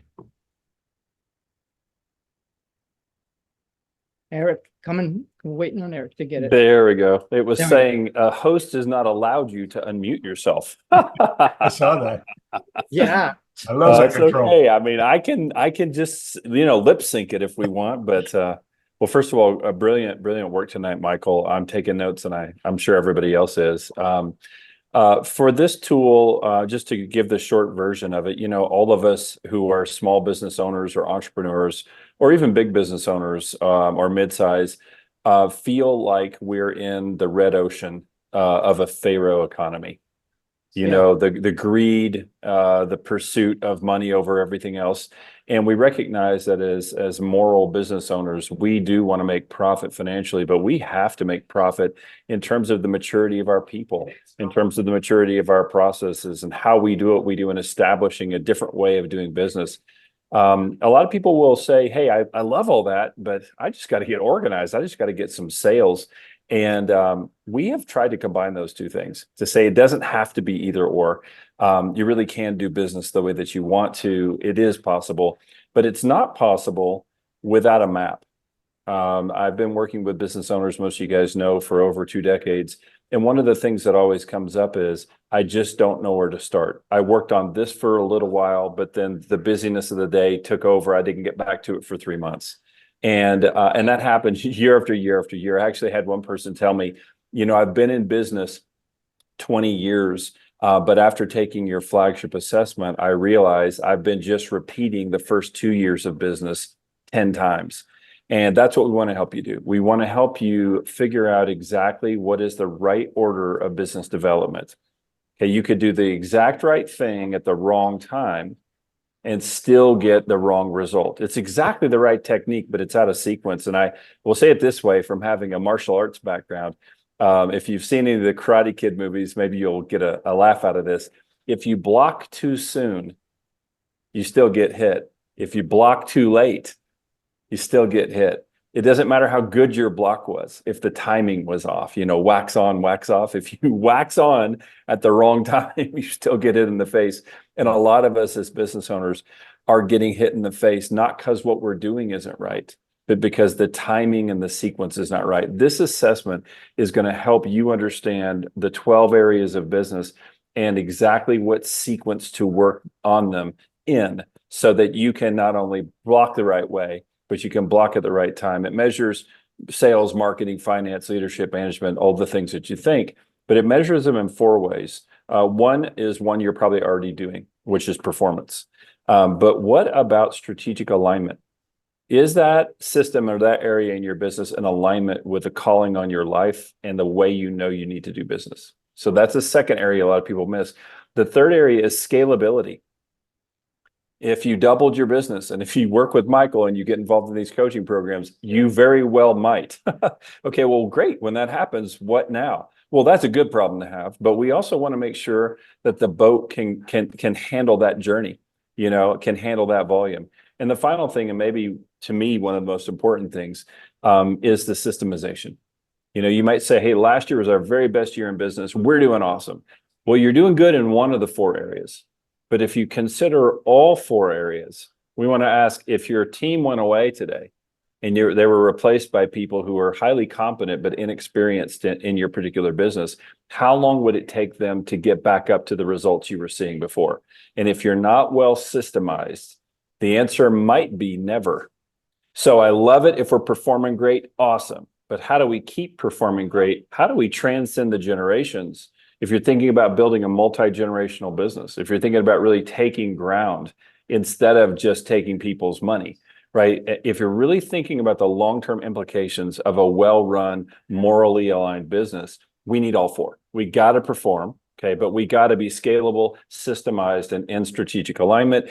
This will give you a 1-year business development roadmap, not only what to do, but how to do it in detail. So I'm excited that you guys are going to get access to this. I can't wait for you to dive into it because I think it's really going to help you guys orient and have a really good and important sense of sequence and process for how to start implementing really anything. I would say that in a certain sense, this tool will help you implement anything you're learning into your business, and that's why I think it's a perfect fit for what Michael's offering. Well, beautiful. Now, with that, of course, the next thing is the consult. Tell us a little bit about that, please, Eric. Exactly. So there's a half an hour of video that I've put onto the end of the flagship assessment. Now you're going to answer a bunch of yes, no questions. You don't need to go look up information. It probably take you a half an hour to do this. And when you're done, you're going to get these results on your screen. You can go back to them at any time. There's a little code that you can use to hop back in there. And it's going to show you all these questions in all 12 areas and how you answered it and the order in which you need to proceed. That is very critical. But what you really need to do is listen to this video. Now, I recorded this video, and you could say, well, that's a 30-minute video that you recorded. That's true. And I don't want to toot my own horn too much, but having worked literally with more than 1,000 business owners in my career, I took everything I've learned from all of those flagship assessments and put it into this 30-minute coaching session for you. It's true, we're not going to be able to go back and forth in the way that we would if it were a live session. But on this video, I'm going to go into specifically the method that you can use this set of questions for. And it looks like this. If the answer is yes to one of these questions, what system or process is going to keep it a yes? How do I discover what system or process I need to build? How do I put that into a role in my company? And how do I set up the right accountability structure to make sure it's done? And we go through question after question after question so that you have a hands-on, someone explaining it with examples. How do I start to put this thing in practice? So again, I wish I had had that when I was starting my business, someone to go through that much detail and really explain the method. A lot of people will tell you what to do, but they won't help you do it. They say, this is the solution. And then you're like, okay, great. How do I do that? This video consult is really my offering to you guys to say, look, we're giving away the farm here. I am going to teach you exactly what I teach my founders for our coaches to use with our clients. You're getting the answer. You really are. So this is something that you can take immediately into action and start to create some value. Beautiful. And then finally, number 3, the time debt course. Well, I love this video. It's perfectly chosen, or this image here, because ultimately, this is something we're all going to battle. Okay, you can listen to Michael and get the best information in the world as you have in the last 3 nights. You could listen to me and get some pretty good information about systemizing and scaling your business. Okay, both of those would be instantly invalidated if you never have the focus or the time or the attention to do anything with it. That fractured attention is what is undercutting all of us right now because of a lot of the way technology's evolved. This bonus is a way to dig down into how are you managing your energy and how does that relate to time? Now, I know that maybe sounds a little bit woo-woo, but I want you to think about it this way. Jesus said, Martha, Martha, you're worried about many things, but Mary has chosen the one thing and it will not be taken from her. What is your one thing? And how do you, from a relationship standpoint, plan your week so you actually have a navigable, sustainable way of managing your energy? You might think, well, I just take it as it comes and I run and gun and I'm a multitasker. And you think that's awesome because you might be addicted to the adrenaline it gives you. But I just want to ask you, if that were going to produce the results that you want, wouldn't it have already done so? We probably all would be honest and say, yeah, I think that's true. So what are we proposing in this piece here, the eliminating time debt course? It's a very different way to organize your time. You don't need to buy a new day timer. You don't need to get a new software program. It's not about that. But it is a way at looking at how is it that I have more to do than time to do it. But yet I'm promised an easy yoke and a light burden. Now, if you read Michael's email from yesterday where he was like challenging God on this, these are your promises, but hey, my bank account doesn't show it. This is exactly one of those same moments. How is it that I have more to do than time to do it, but your yoke is easy and your burden is light? What the heck? Yeah. This is going to really unwrap that for you so that you can get out and stay out of time debt. It's probably, I don't know what, it's hard to say my favorite, but it's close to one of my favorite things that God's led me into, is an understanding that money is not time, that's a misnomer, and that if we believe we have more to do than time to do it, we don't understand authorized work yet. We're still slaving under the Pharaoh system. We're still like Martha, zooming around, and we don't have to be that way. And that's what this is about. Wow. That's excellent, excellent, Eric. I so appreciate it. Let me share the value of all this. The mastermind program value, not the price, the value is everything in the 1-year coaching program. We've already said it's $15,589. There's 250 hours of previous mastermind calls. 250 hours, $10,000 is ridiculous. If I put the real number, it'd be a lot more than that. Double the number of live coaching calls. That's another $49.97. The bonus nectar is $1,000. The flagship assessment is $197.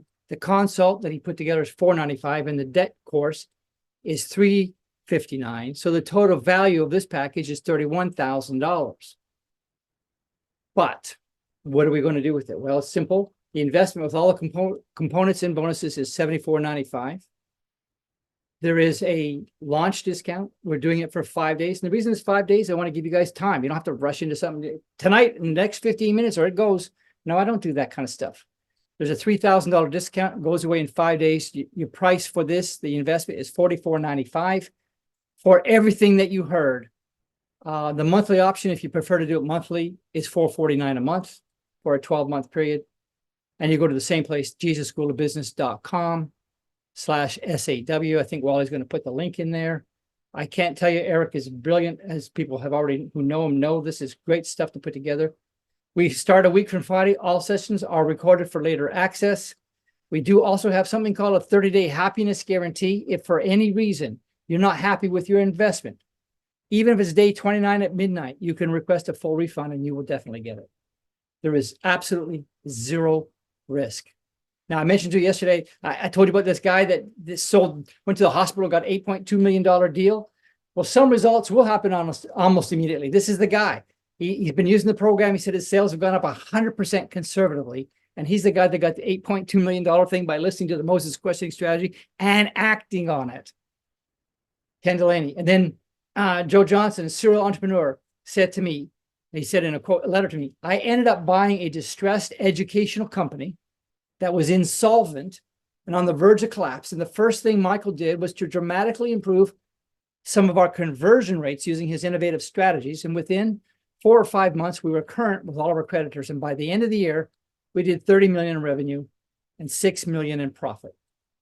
I can go on all night about all kinds of different ones, but that's basically that. Last thing I want you to think about is this. You can get 1 year of business training for anywhere from $30,000 to $80,000. Or you say, I want to become a massage therapist. You can do that in 90 days for $5,000 to $20,000. You can go to beauty school for $10,000 to $20,000. You can access top experts for $2,000 to $10,000 for an hour, for a day, depending on who you're talking to. You can take some specialty 3-day investing courses for $5,000 to $25,000. And that's just the course. Then that's how many thousands of dollars you lose until you learn how to be profitable. My friend Richard Mackin knows all about that. He's a trader. And then there's the biblically based foundation, which is, of course, priceless. This program here, these are the choices. And they're $29.97 annual or a 3-pay of $1,100 for the bi-weekly coaching. If you want to go deeper and be weekly and take the assessment and dive into Eric's world, you can do that, $44.95 annual or $449 monthly. That's what I wanted to share with you. And I will tell you one thing, and some of you will understand this and some of you may not, but I'm going to tell you anyway. When I told certain people that know what training is about and who know what I have, and they want to know, well, what are you offering your program for? I was embarrassed to tell them, oh, $3,000 for that. Is that a month? No, it's for a year. And I feel like, but I'm trying to strike that balance with putting it within reach, but also, we're a growing business as well. So it is something, but it's not for everyone. I don't want anybody on this call to feel pressured at all. In fact, what we're going to do is if you go ahead and get it tonight, great. Your product will be on its way tomorrow. Some of you want to pray about it. You want to talk about it. You want to think about it, whatever. That's all fine. That's why I have a 5-day window. I'll be emailing you during the next 5 days, but then it's gone. Then it's back up to the regular price. After that, you can still get it, but it'll be at its regular price, which will be, $2,000 more for the coaching or $3,000 more for the mastermind. But you've got plenty of time. So I don't want you to feel rushed. And I don't want you to feel like, oh, you should do this. I would urge you to get the peace of God. Do you feel a witness? Did your hearts burn at all during this time? And maybe they did, but maybe it's because you just love the word and you love the Lord, but you're 85 years old, you're not even in business. That's okay. That's not necessarily for you then. But for those of you that feel like, hey, I want to master this, I want to have that different outcome a year from now. If that's you, then this is your opportunity. And I invite you to that. And I want to see if there's anybody that has, for me, any questions or anything that I can answer for anybody at all. And Wally, I don't know if you've seen any questions or not. Yeah, one I deferred for a later time. Okay. Okay. Friends, I want to thank you guys for being here with me these last 3 nights. This is the first time I've ever put on a challenge, and I was thinking, how can I? It was like this. I was with the Lord earlier this evening, and I said, Lord, how do you want me to do this? And what I saw was, I said, I want to give something to you. And it was like, well, the people that are on the call, help them. Because when you're helping those people and you reach out and you speak to their hearts and you unite them, you're doing that for me. So that's my honest attempt to reach into your life and be helpful. And you can go to JesusSchoolOfBusiness.com/SAW for Selling Among Wolves. And you can enroll. We start a week from Friday. I would love to have you. It's not right for everybody, but for those it is, I am looking forward to coaching you and being with you for the next year. I'm wanting to help for the next year. Alan Dillon, I've experienced blessings already over the last 3 days. Thank you, Alan from Cape Town. Thank you, Christine. Thank you, everybody that's been on the call. Want you to understand something. This is not like a program and it's like, it comes in the mail. To whatever extent I bring the mind of Christ to your situation, I will do that as best as I can. Christ through me, the hope of glory in me, through you, through us, out to you. And my purpose is to help you, to actually see you transformed, not just to get a course or do whatever. This is way more than that. You will be swimming in deep water and loving it. And you will begin to have transformation if you apply it. And the thing is, you're going to get stuck. You're going to say, I don't know how to do the Moses questioning strategy. And I'm going to say, well, do this, send it to me. I'll give you the feedback, the corrections, the adjustments, and go back out. And when you do, for many of you, just one extra sale would pay for the whole thing for a year. But if that's all that happened, I'd be quite surprised.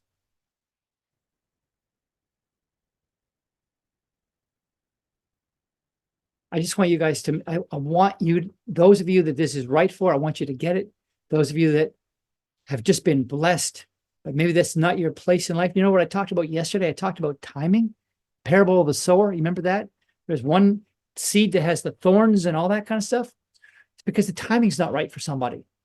Now, maybe you need to clear out the thorns. Maybe it's just the wrong timing. Maybe you're about to have a baby tomorrow. I don't know what the story is. But I'm here for you.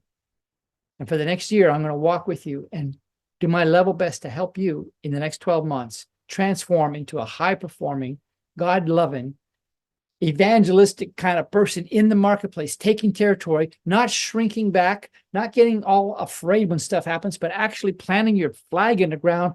The kingdom of God is here. He's in you. And let's take some territory and let's be bold, courageous, and competent. And competence doesn't come by reading a book. Competence comes by doing it and getting corrected and guided, saying, well, how did you do this?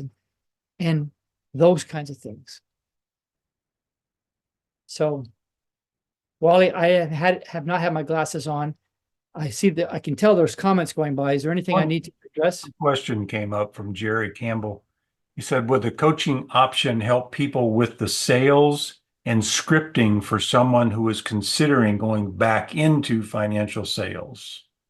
Well, absolutely. Now, let me be specific about that. Of course it will. And here's what you would do, because it's coaching, is you would write a script and you would send it to me and say, hey, Michael, what do you think of this? What's missing? I'm applying what you told me to do, I think. Am I missing something here? And then I will give you the feedback and I will help you. I've actually helped write somebody's, but not until they sent me one. I'm not going to do it for you. But if you write it and say, this is what I think it is, I will either send you a video or rewrite or work with you to get it right. Because you know, Jerry, that the right script, the right approach, the right communication. I didn't even talk. I mean, I didn't tell you everything that's in there because there's too much. the communication style of Jesus, the things that he did, the way he communicated is what you need in sales. And how do you do that in writing and verbally and with actions? How do you do that? That's all part of what we offer. So yeah, absolutely. That's a fantastic question, because that's exactly it. You send me something to look at, ask me for some help. We'll either do it live in the meeting and we'll discuss it just like I'm talking right now, but we'll be sort of one-on-one, even though we're in the group coaching, and we'll work through it. And then you can send it back to me. I mean, people have sent me their ads, their flyers, their websites, their sales letters, everything, because I'm here to coach you, to help you, and bring you on the journey of actually encountering and having the Lord be part of this journey with you, not separate from every other course I've ever heard of, every other program I've ever heard of. Doesn't involve the Lord at all. But he's central to this. If you make it that way, I do on my end. I'd like you to do it on your end. And so if there's comments that are in this thing, because it's floating up and down here, if there's comments that, and Wally, I'm hoping you're looking at them. Yeah, If there's anything I need to respond to, please bring it to my attention. I'm wanting to make sure that everybody gets what they need. Thank you, Yvonne. I knew it. Bill asked a question. He said, at the beginning, you said you didn't think network marketing was a great avenue. Will this program help with this? Yeah, what I said, Bill, and thank you for the asking. I was talking about being in the right boat. And in network marketing, some people make more money than they ever dreamed possible. And not necessarily because they're particularly talented. It's just maybe the right place, right time, or whatever. They work hard, of course.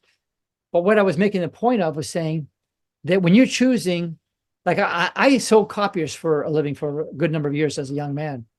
If I'd done just as well, but in another field, I could have made a lot more money, but I didn't know that. And in network marketing, in the studies that I've done, the actual evaluations, I found that about 2%, 1 in 50, actually earn enough to replace their income with. So 98% don't get there. And that's probably because a good part of them, they don't want that. They're just wanting supplemental income. What my point is if you're going to get into network marketing, A, find a really good company, B, find a product that you absolutely believe in. The X39 product, I'm hearing more and more about. I think it's a phenomenal product from everything I know. I've got friends that are in it. We're going to be getting the product just to use it ourselves. You want to find a good product, a good company. And then, you have to believe in that, and you can do it. I'm just saying that when you're in that field, you have a level of resistance that is a little higher than it is in other fields. But will it help you? Of course it will. That's the whole point of this, is to say, here's how you approach that. And you could say to me, Bill, hey, Michael, this is my approach. And you write it, send it to me in an email or something. This is what I'm doing. What do you think about this? Would you change anything? And I'll give you the feedback. That's why it's called coaching. And I'd be glad to do it, Bill. Thank you. Bill Coolin, I'm in retail furniture. We're at the mercy of our UP system rotation. Are there strategies to help me with handling the up and downs of retail? Yeah. There are always going to be market fluctuations. The cycles, that's a promise in Ecclesiastes. You're never going to get out of the cycles. They're going to be here. But when you know how to do what I'm talking about, when I say know how to do it, you know now, but I'm talking about where you can actually do it and learn to ask the right questions and learn some of the things, Billy, are they're at such a heart level that you can thrive in a time of famine. I know this because I saw God do that in his word with Isaac, who sowed in a time of harvest, in a time of famine, and reaped 100-fold return. How was that possible?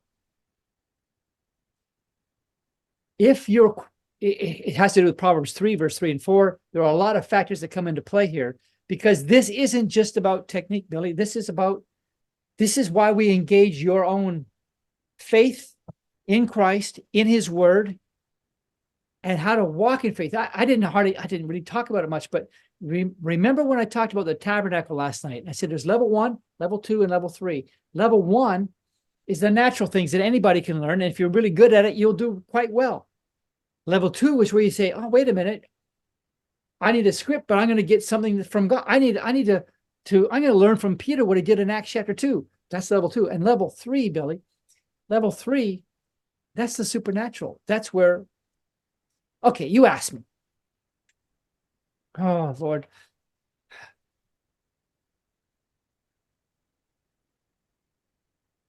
I will teach you by example how to bring faith that results in something happening in a big way. I'll teach you what that looks like and how to walk that out in the business environment. Because sometimes in a tough environment, you need to have your eyes open and walk by the Spirit. I mean, there's so many things I'm wanting to tell you now and teach you now, but I keep everybody way too long. But Billy, absolutely, there's a whole spiritual dimension to this about pursuing God, waiting on Him, hearing Him. What does it mean to walk in faith in business? All of those things are things that you don't get anywhere else that will actually help you prosper in the marketplace. So yeah, absolutely, I would say. Yes. Wally, I know you're watching this. William Winship, I'm just looking down my glasses. The value of wisdom is extremely generous. Thank you. Having consulted and coached myself, I know you have. To any enterprise leader, this offer is amazing. Thank you. Both you and Eric have remained in this field and given your whole heart is beyond amazing. Thank you. Now see, William Winship, I know William. Okay, this guy, he's a star. He's done his own consulting, all those kinds of things. And that's why, William, if you and I were having coffee and if I had talked to you before, I didn't even know you were going to be on the call, but on any of the calls, but had we met for coffee, a week ago and you said, what are you doing? And I told you this and you said, well, how much is it? You're one of the guys I'd be embarrassed to tell because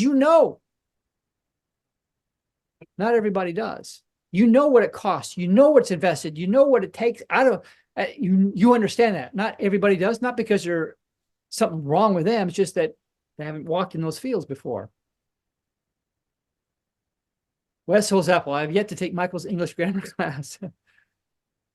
Thank you, Billy. Billy, I hope to see you in there, man. Hope you guys can do that. And if I missed anything else, Wally, I know, are you following the comments? Because it looks like there's a lot of. No, I'm watching them all. They're all very good comments, but no questions. I want you to know something that you just made a point in the comment here, and I'll tell this to everybody.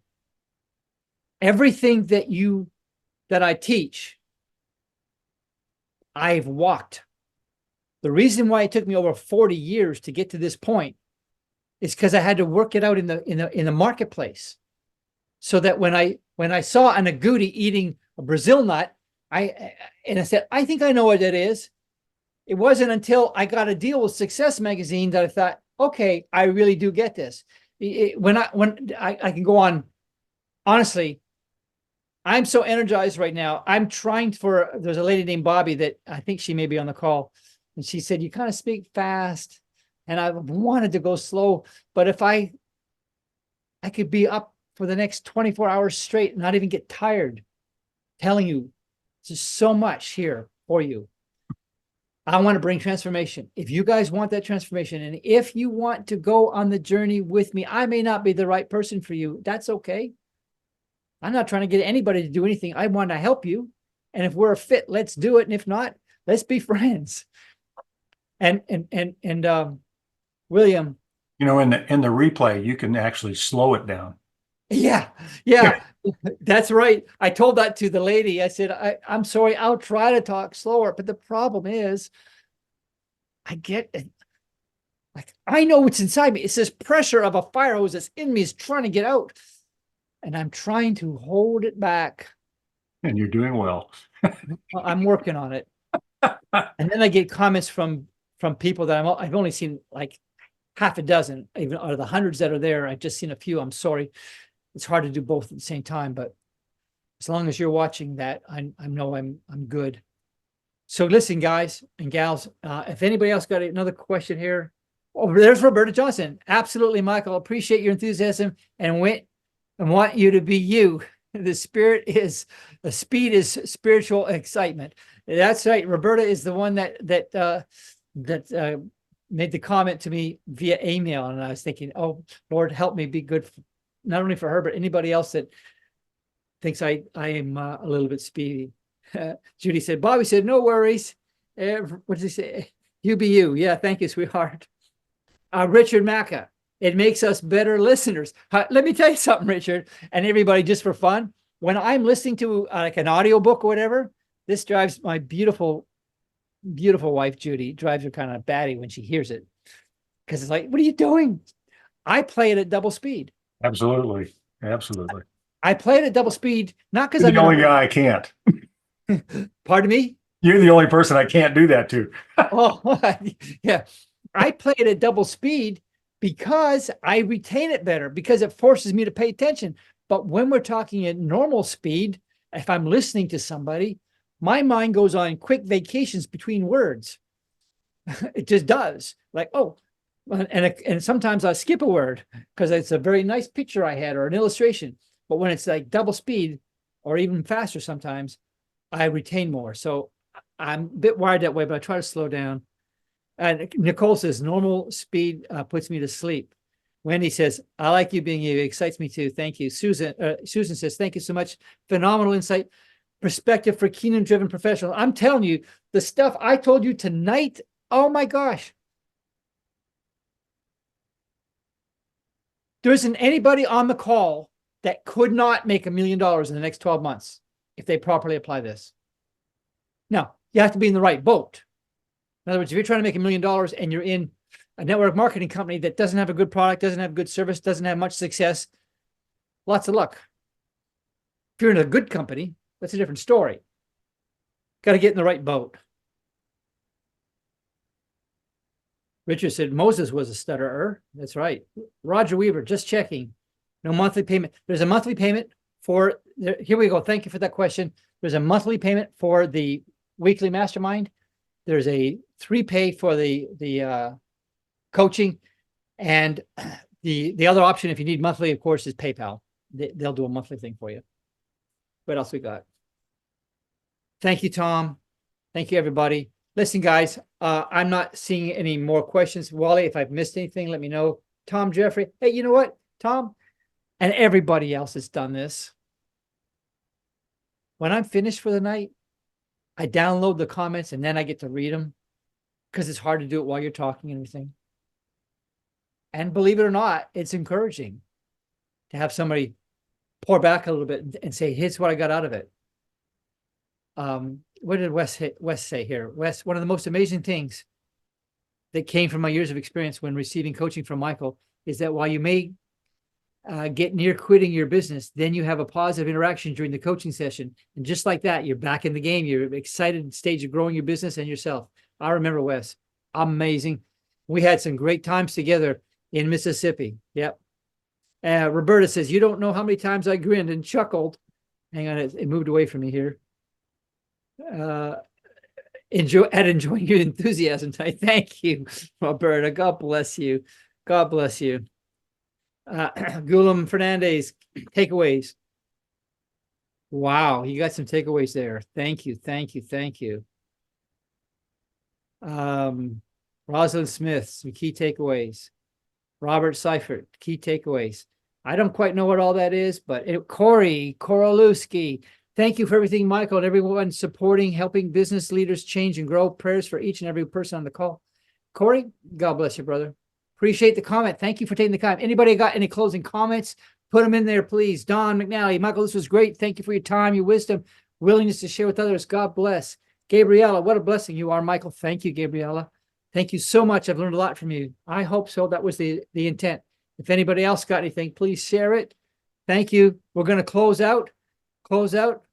I once made a movie about hunting down and collecting, what was it? A wild hive of honeybees. Everything you said about bees was accurate.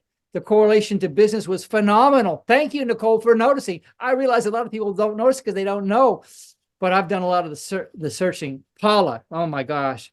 Thank you, Paula. Thank you. Thank you, Leanne. Thank you, everybody. Thank you, Nancy. To God be the glory. God bless everybody.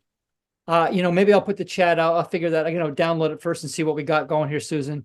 But yeah, I don't know how to do that without sending to everybody, but we'll think something. George Tang, thank you, Michael and team. Everything is astounding. Thank you.